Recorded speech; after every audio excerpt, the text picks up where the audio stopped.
Iyi ni audio ya kabiri. Tugiye rero kwinjira mu bubabare burindwi bwa Bikira Mariya. Ni ukuvuga mu yandi magambo, dutangiye isengesho ry'iminsi 7 cyangwa se ry'ububabare burindwi bwa Bikira Mariya. Turangije ububabare butatu, budutangiye rero ububabare burindwi. Ubu rero bubabare, ishapure y'ububabare burindwi bwa Bikira Mariya tuzayivugira hamwe.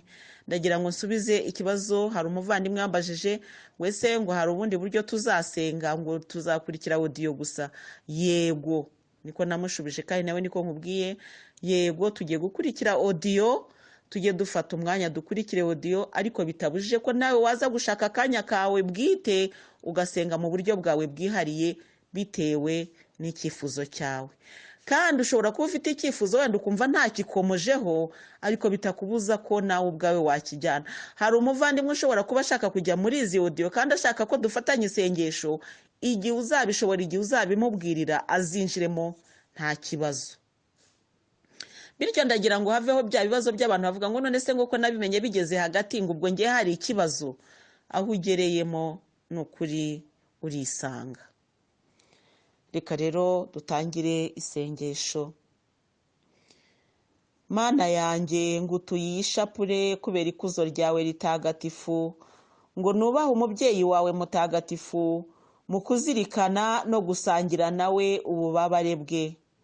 Ndakwinginze umpe kwicuza ibyaha nakoze, umfashe kwitonda, umpe no kwicisha bugufi ngomba, kugira ngo nshobore kuronka indulgensiya zose ziyirimo. Isengesho ryo kwicuza ibyaha. Nyagasani, ibyaha nakugiriye byose ndabyanze, kuko binteranya nawe bikadutandukanya, ari wowe untunze ukandengera iteka.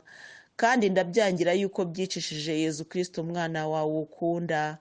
Dawe ubinkize, sinshaka kubisubira, ndashaka kuba uwawe. Amina. Mutima ubabaye wa Bikira Mariya, wowe Mariya turakwemera, turakwizera, turagukunda. Mutima ubabaye utagira inenge, umusaza Simewoni aguhanurira, kwinkotiza kwahuranye umutima. Turi kumwe na Bikira Mariya rero mu bubabare burindwi. Tumaze kumva bwa bubabare n'ubu ngubu afite isi mutera, tugiye no kumva ububabare yagiriye mu nzira y'ubucunguzi n'ubucungurwe bwa muntu, ubucunguzi bwa ntama n'ubucungurwe bwa muntu.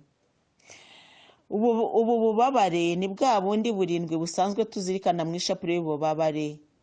Bikira Mariya yifuje ko tubumenya neza kurushaho, kugira ngo ibyahishuriwe abantu hejuru y'ubucumuzi bwabo byoye kubabera amayobera.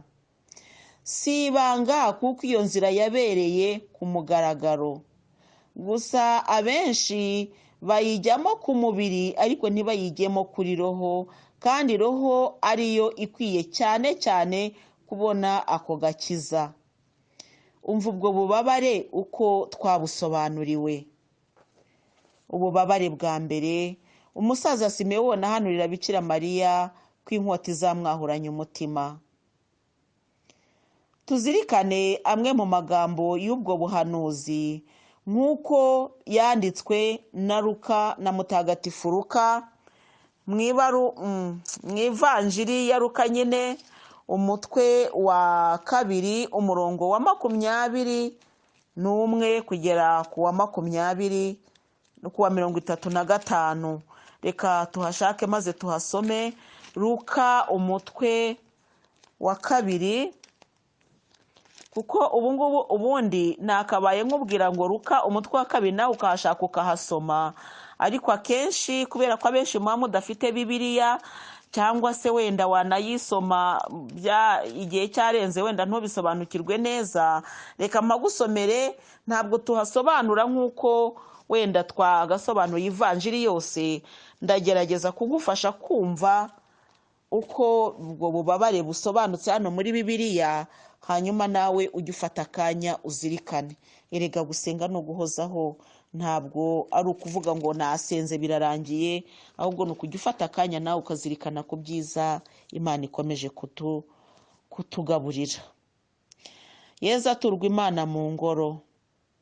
Hashize iminsi 8 igihe cyo kugenya umwana kiragera, bamwita izina rya Yezu.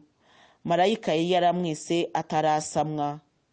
Umunsi w'isukurwa ryabo wategetswe na Musa uragera, bamujyana i Yeruzalemu kumutura Nyagasani, nk'uko byanditswe mu itegeko rya Nyagasani ngo umuhungu wese w'imfura azaba intore y'umwihariko wa Nyagasani. Bari bajyanywe kandi no gutura igitambo cy'intungure 2 cyangwa inuma 2 bakurikije itegeko rya Nyagasani.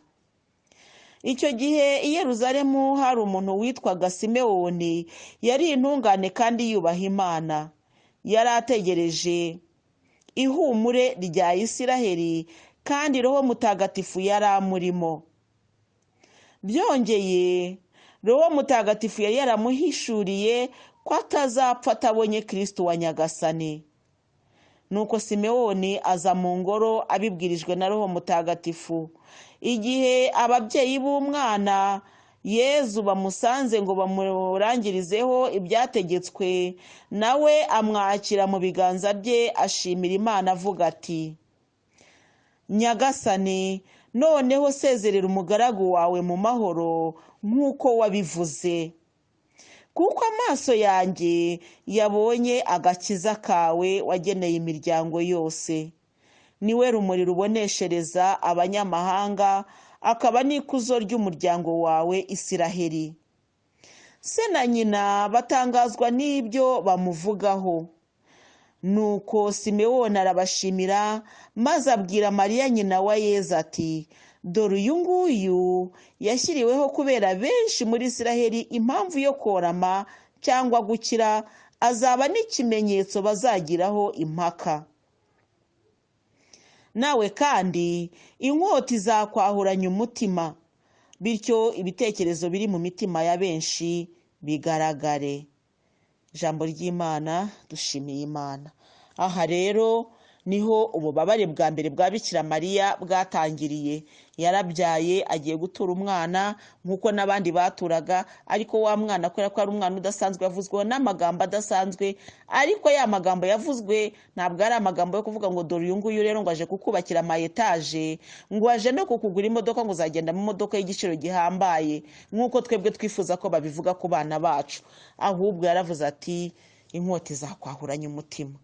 Ubwo rero muvandimwe, niba turi mu rugendo rugana mu ijuru, reka turebere kuri Bikira Mariya twumva ukuntu yatangiye urugendo n'inkota izamwahuranya umutima. Erega niyo ngiyo yahise imwahuranya, kuko ubuhanuzi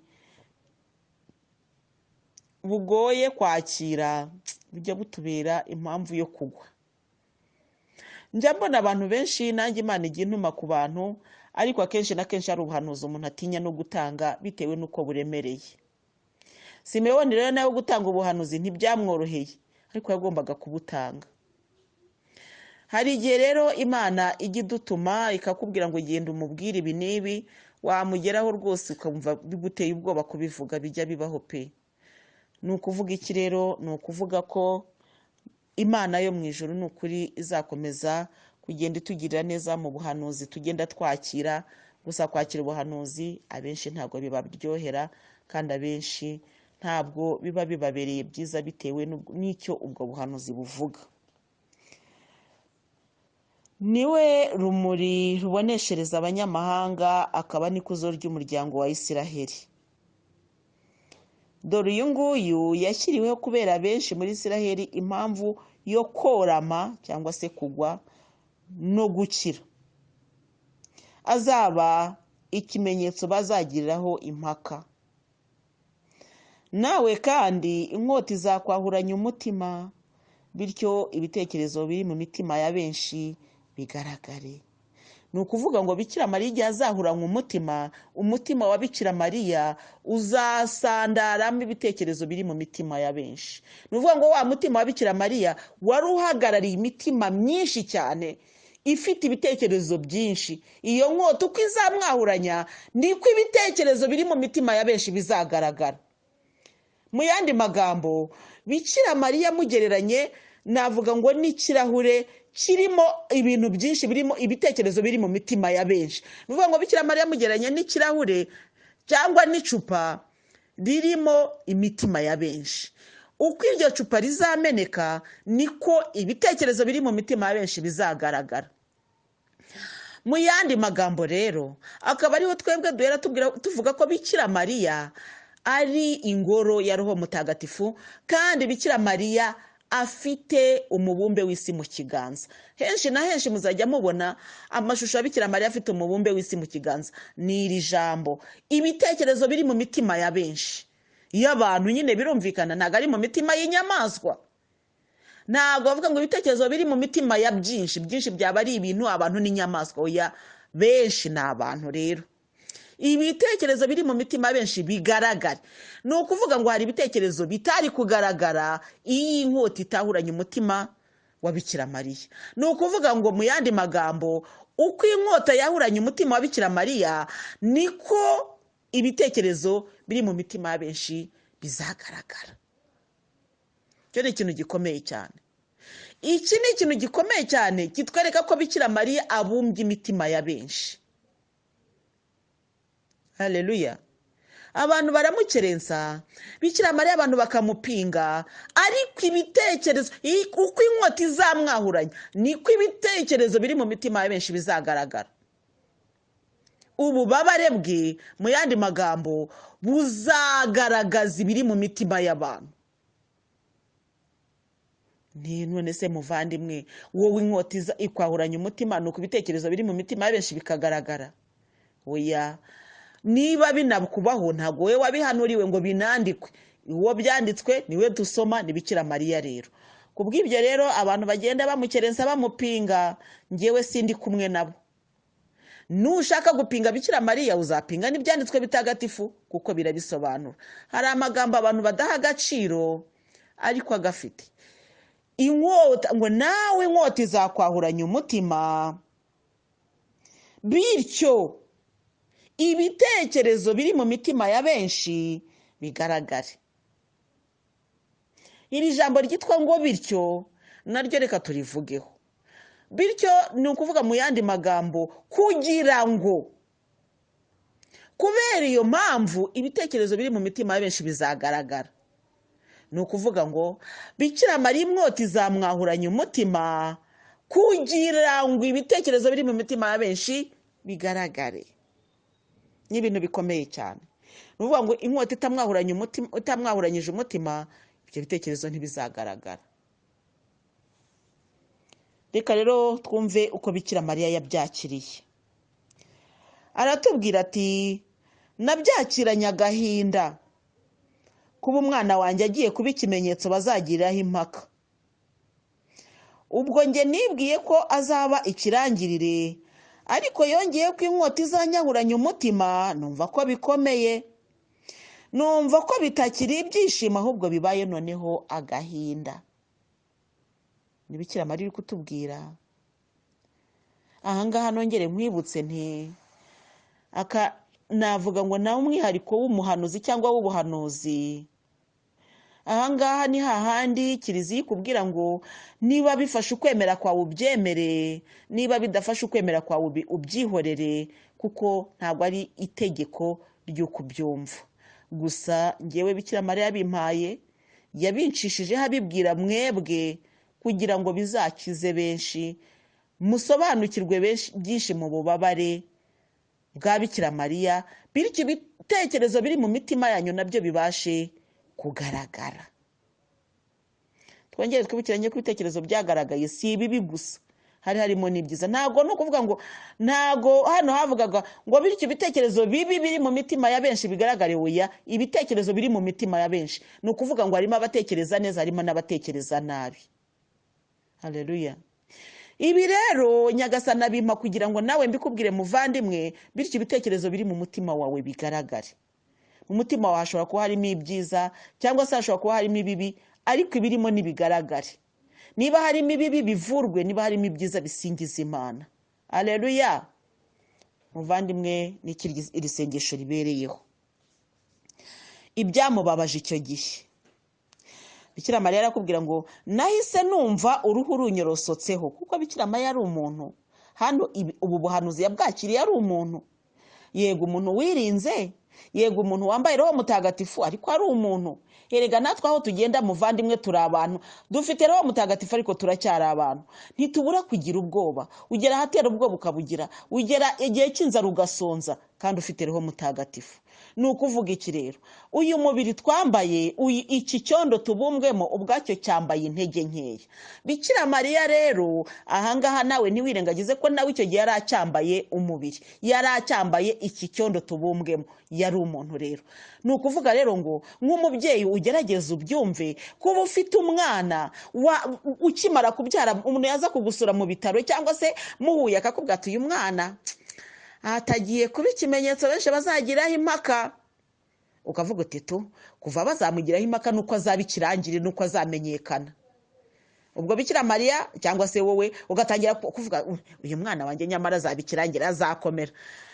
Noneho Simeoni kugira ngo apresize neza, mbese abe mo clear, aravuga ngo nawe kandi inkota izakwahuranya umutima. Inkota si ubwo tuvuge ngo nawe kandi Roho Mutagatifu azagukarisa, iyo ni karese. Reka inkota izakwa, nanubwo avuze ngo inkota izaguca iruhande, nanubwo avuze ngo nawe kandi ngo inkota izakwiyereka. Oya, yaravuze ati izakwahuranya. Kwahuranya umutima uzi icyo ari cyo?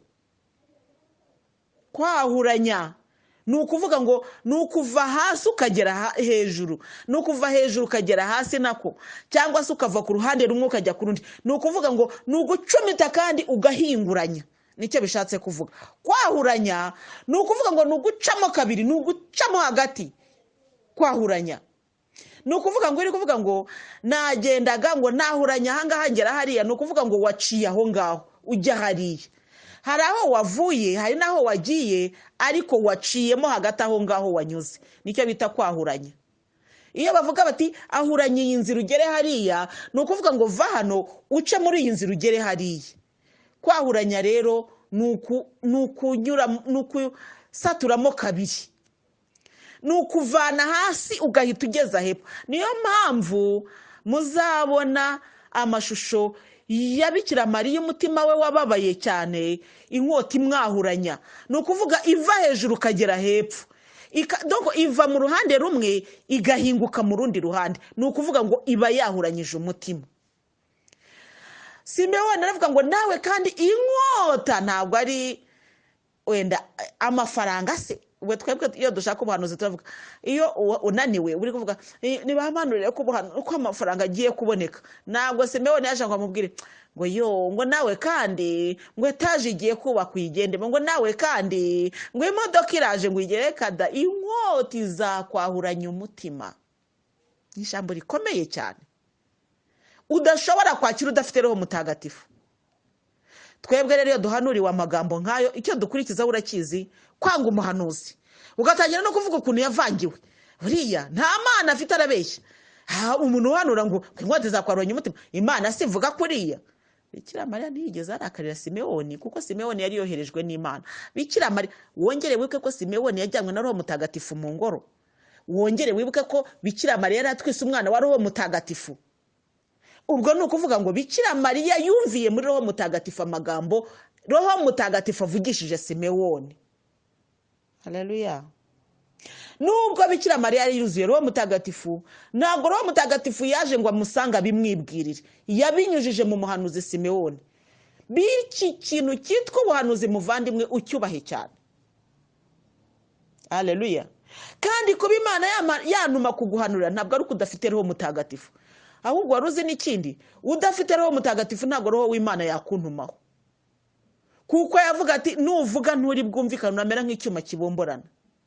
Ariko Bikira Mariya yari afite Roho Mutagatifu. Ni nayo mpamvu Roho Mutagatifu yanyuze kuri Simeoni abwira Bikira Mariya. Haleluya, uri kunyumva? Ni ukuvuga rero ngo muvandimwe ntukambwire ngo Yesu ntacyo yakumbwiyeho. Niba Roho Mutagatifu ataragusanga ngo agire icyo akubwira, nanjye ntabwo ari bunsange ngo agire icyo akuntumaho. Haleluya. amina, turi kucyumvikanaho. Bityo rero ntitugaturubike ubuhanuzi ngo mbwire ngo ntacyo yakumbwiyeho. Hari abantu bagenda bava muri za odiyo ngo kubera yuko ngo nabwiye ngo Yezu ngo agire icyo ambwira ngo ntiyambwiye, ngo ntabwo anzi. Kuba kuzi ntabwo ari aho ngaho. Roho Mutagatifu azabanza amanukire kuri wowe. Kubw'ibyo bisubiza cya kibazo njya nkunda kuvuga, umuntu akambwira ngo ariko ngo Yezu ambona ati, ahubwo wowe wibona ute? Roho w'Imana ari kukumurikira gute? Amaso yawe ari kukwereka uko wowe umeze gute mbere yuko ubaza Yezu ngo arambona ati? Haleluya. Roho Mutagatifu abanza kumanukira muri wowe, akazabona gutuma umuntu uza kukubwira amagambo ya Roho Mutagatifu, ukabyumvira muri Roho Mutagatifu, ugasingiriza Imana muri Roho Mutagatifu. Bikira Mariya afite Roho Mutagatifu, niyo mpamvu Roho Mutagatifu ajyanye Simeoni mu ngoro. Roho Mutagatifu abwira Simeoni ariya magambo, Bikira Mariya yakira muri Roho Mutagatifu, nuko aratuza. Ijambo ry'Imana rivuga ngo nuko Bikira Mariya ngo ayo magambo ngo ayashyingura mu mutima we. Erega ubwo inkota ya mbere yari itangiye, uzajya ubona amashusho menshi ya Bikira Mariya afite inkota 7. Ni ukubera ko ari ububabare 7 niko byagenze. Bikira Mariya rero arabanza arakomeza akadusobanurira ati, ibaze nawe nk'umubyeyi, ubusanzwe umubyeyi anezezwa no guheka, ariko yizera ko uwo mwana azamuruhura, ari we uzamukiza. Ngiki gituma umubyeyi akunda kandi akita ku mwana we. Ariko noneho mubyeyi, umenye ko uwo mwana azaba ikimenyetso bazagiriraho impaka, wabyifata mute? Mubyeyi nawe ibaze, muvandimwe nawe ibaze. Abana baratuvuna cyane, ariko noneho ibaze ugize gutyo ukerekwa ko uwo mwana ari uzakwica cyangwa se ari uwo mwana azakubera ikibazo. Rahira ko wagira imbaraga zo kumurera. Biba byiza rero ko Imana yaduhishe. Njya mbwira abantu, nshima Imana yaduhishe ibiri imbere tukajya tubibona kubera ko tubigezeho. Ariko hari abantu bari kumenya avenir y'abana babo bakaba abana bahunga hakiri kare. Ntabwo twabimenye, kandi Imana ibisingirizwe ko tutabimenye. Amina. Bikira Mariya akavuga ngo narababaye cyane, nibaza iby'uwo mwana Roho Mutagatifu agombye gutuma umusaza Simeoni ndumirwa cyane. Uwo musaza mwibuka ko nababwiye ko nari muzi kuva mu bwana bwanjye, nari nzi ko ari umuntu wuzuye Roho Mutagatifu. Nibuka n'amagambo yambwiye ndi muto, numva ko atumwe n'Imana, ndaceceka ndatuza. Ni ukuvuga iki? Bikira Mariya ntiyashidikanyije ku magambo y'umusaza Simeoni. Nicyo Bikira Mariya atubwira ahangaha. Ntabwo yigeze ayashidikanyaho, kuko yarazi ko Simeoni kuva kera atumwa n'Imana, azi ko Simeoni akorana n'Imana. Bitandukanye n'ibyacu bya bindi tuzi, ukamenya ngo abahanuzi ngo yavangiwe kubera ko akubwiye yuko imbere yawe hari akaga, ubwo aravangiwe. Yakubwira ati ariko rero ndabona Imana igiye kukugirira neza, akazi karabonetse, uyu muntu ari mu mwuka, amavuta arayafite rwose uyu muntu kuko ari guhanura ibiryoshye. Ntabwo rero Bikira Mariya yemeye Simeoni kubera ko yamuhanuriye iby'ubukirigitwa bw'amatwi ye, ahubwo yari amuhanuriye ibigoye, ibibishe niko navuga mu yandi magambo. Ariko Bikira Mariya byakira n'ukwemera kuko azi ko Simeoni ari umukozi w'Imana. Twebwe rero natwe isomo tugiye gukuramo ni ryo kwakira ubuhanuzi bwose butujeho, tutagombye kuvuga ngo uburyoshye n'ubw'Imana, ububishye n'ubwa shitani, ahubwo tumenye ko Imana ishobora kugutumaho n'ibigoye kugira ngo wikosore. Muvandimwe, ubu ibi bisobanuro by'iri yibukiro nahangaha birangiriye.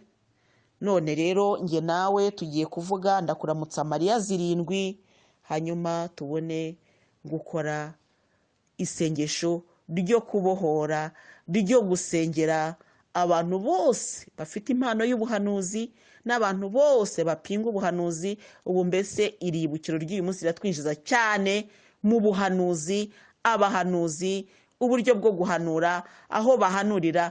Mbese muri make bose tugiye kubasengera, tuzirikana yuko hari abahanuzi bitumiriza, hakaba hari abahanuzi bavangirwa bitewe n'ibintu binyuranye, hakaba ari n'abahanuzi batwaye ijambo ry'ukuri ariko ntibumvikane kubera ababumva abadashaka kubumva. Hakaba n'abahanuzi bari gukubitwa cyangwa bari mu nzu z'imbohe bitewe n'ubuhanuzi Imana yabahaye kuvuga bubihi ababwumva. Abo bose rero uyu munsi tugiye kubasengera. Dusengere na ba bandi bumva ubuhanuzi aho kugira ngo bihatire kubushyira mu bikorwa, ahubwo bakihatira kwica uwahanuye cyangwa se kumugirira nabi, ngo aha ngo bararwanya ubuhanuzi. Nyamara rero naho wakwica uwo muntu, naho wamugirira nabi, burya ijwi ryamubwiye ntabwo ryo urigeraho, kandi niyo wa wundi atakiriho rya jwi rikoresha abandi ariko rigakomeza rikavuga icyo rigomba kuvuga. Tujye rero gusengera amatwi y'abahanurirwa, kuko nayo amenshi arwaye, navuga ngo arwaye ubukirigitwa. Barashaka ubuhanuzi bubakirigita, ariko ubuhanuzi bubakurugutura oya. Abantu barashaka ubuhanuzi bubabwira ibyiza, ariko bubabwira guhinduka no kwisubiraho no gusenga ntibabushaka. Kandi ubwo buhanuzi nibwo bwavuye buri ikibeho. Kwisubiraho, guhinduka no gusenga ni ibintu bitatu biri ikibeho, nibwo butumwa bwa kibeho. Abantu rero benshi ntabwo bashaka ibyo ngibyo, barashaka gutunga no gutunganirwa, yewe icy'ubugingo bw'iteka kizaze nyuma. Ubuhanuzi bw'uyu munsi buryoha iyo buvuze yuko harimo amafaranga, buryoha iyo buvuze ko harimo ubutware n'ubutegetsi, buryoha iyo bavuze yuko harimo kumenyekana no kuba ikirangirire mu isi no gutunga byinshi. Ubwo buba buryoshye rwose. Ariko wavuga uti nyamara nimwisubireho kandi musenge nk'uko Yohani Batista yatangiye abivuga. Ijambo rya mbere rya Yohani Batista urarizi: nimwisubireho nimusenge inzira z'ikigendwa, nimuharure amayira ya Nyagasani. Yezu amaze kubatizwa atangiye kwigisha, nawe yatangiye avuga ati mwisubireho kandi musenge. Ni ukuvuga iki rero? Ni ijambo rigaruka cyane, ryagarutse mu butumwa bwa Yohani Batista, rigaruka kandi mu butumwa bwa Yezu agitangira kwigisha, riragaruka no kuri twebwe buri gihe. Njyewe Nyagasani arambwira ngo mbwire abantu bisubireho kandi basenge by'ukuri. Ubwo rero muvandimwe, mu bahanuzi usengera nanjye unsengere, kuko nanjye meze nk'akakanyoni karitse hehe ku muhanda. Nzapfa nzakira simbizi, ariko njyewe icyo Nyagasani ambwiye ndakivuga, kandi nkakivuga uko akimbwiye. Ndamushima ko ambwira ibintu bitanteranya na benshi, ariko kandi niyo abimpaye nabyo ndabivuga uko biri, ahasigaye abantu bakandakarira. Barandakariye cyane muri 98. Barandakarira cyane ubwo Yezu yambwiraga ngo mbwire Kiliziya ngo abayobozi ba Kiliziya nibafate ububyeyi basaba imbabazi kubw'abana bitwaye nabi mu gihe cya Jenoside. Mbivuze abantu bamerera nabi, ngo ubwo ko baravugaga ngo Kiliziya ngo nka institution ngo ntabwo yasaba imbabazi ngo kubera ko nta cyaha yakoze.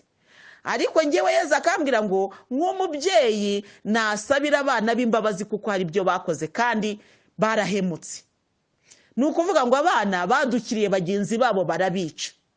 Kiliziya nk'umubyeyi rero wabyaye abo bana bishe, agomba guca bugufi agasaba imbabazi b'abana bishwe, ni ukuvuga basigaye. Nabivuga rero rwose bakantwama. Ibyo bintu mbyandika mu kinyamateka, n'umuntu uzashaka kubikurikira rwose ni ibintu bifite ikimenyetso wakurikira.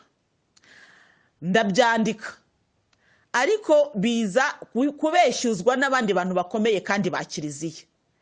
Baravuga bati turanyomoza iby'umumararungu Marie Louise yavuze muri kinyamateka nimero iyi n'iyi.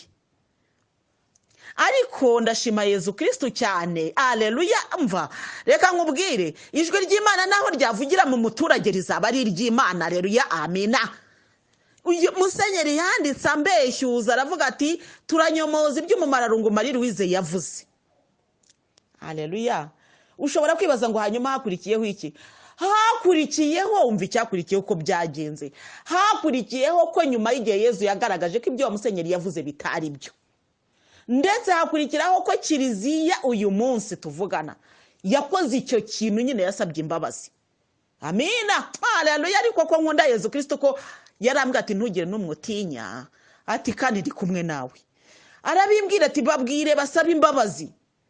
Ndavuga nti baranyirenza, ndabivuga barandakarira, biranagenda birasakuza rwose ko nandikiye abasenyeri bose uko bayobora Kiliziya Gatolika mu Rwanda. Yezu yambwiye ngo musabe imbabazi. Ni ukuvuga ngo nacishije article mu kinyamateka, ariko na nyuma yaho nza kubandikira ku buryo bw'umwihariko. Ndababwira ni Yezu Kristo ariko mbwira ngo ni musabe imbabazi. Si mwe mwakoze jenoside, si namwe mwabwiye abantu ngo bakore jenoside, ariko hari abana ba Kiliziya Gatolika bitwaye nabi kandi babikoreye hehe ku mugaragaro. Bakavuga bati rero oya mbese ko byavuzwe n'uciriritse. Ariko ubundi uwo mugore yize amashuri angahe?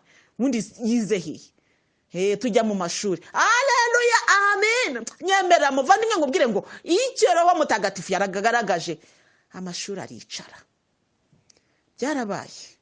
Byarabaye izo mbabazi zarasabwe kandi benshi bararuhutse, benshi baratabawe, benshi barishimye bavuga bati omwe iyi ni intambwe itewe. Amina. Iyi ntambwe iratewe kandi turashimye. Byaruhuye imitima ya benshi. Hari n'abari baravuye muri Kiliziya Gatolika bagarutse. Hari n'abari baravuze bati ntabwo tuzongera gusenga, baragarutse kubera yuko izo mbabazi zabohoye imitima ya benshi. Buri gihe umuntu aguhemukiye ntagusaba imbabazi urababara. Muvandimwe, ibyo ngibyo mvuze ndizeye ko tubyumvise kandi Imana ikomeze tugire neza. Ubu rero tugiye kwinjira mu gice cyo gusenga kugira ngo dukomeze tubane na Yezu.